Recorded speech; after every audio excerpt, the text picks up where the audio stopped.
grand ciel de Québec, au temps des premiers pas, quand la hache de guerre ne connaissait de trêve.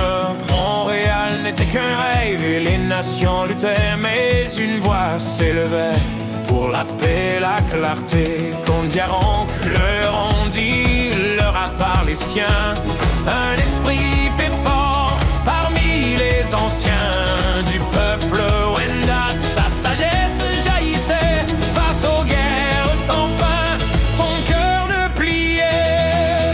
Ô Kondiaronk, grand chef, la voix de la raison, dans les fumées de guerre, tu as semé le pardon. Des mots plus forts que l'épée, ta vision plus grande que l'effroi pour la grande paix, tu as guidé les lois.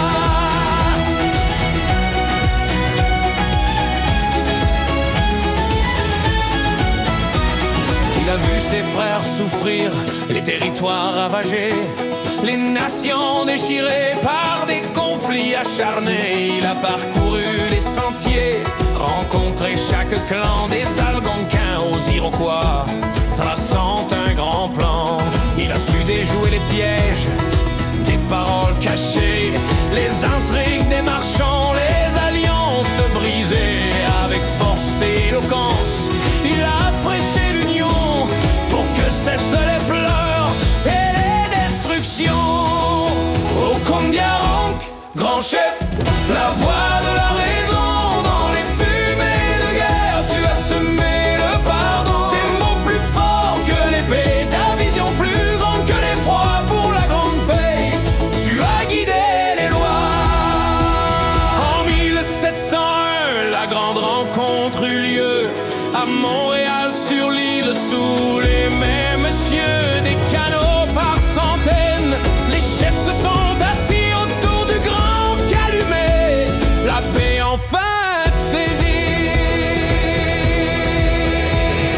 Il a pris la parole d'une voix qui portait loin sur la nécessité d'un nouveau destin, de jeter bas les armes, d'ouvrir un nouveau chemin pour que l'entente revienne en chaque main. La grande paix est signée, un traité respecté, fruit de sa diplomatie, de sa grande clarté. Bien qu'il soit parti vite, son œuvre est restée un héritage puissant pour l'éternité.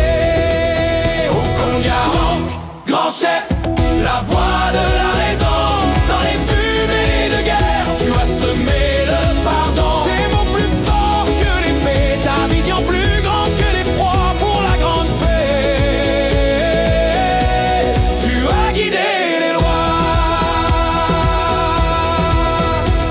Du peuple Wendat, un héros méconnu, dont la sagesse encore nous guide.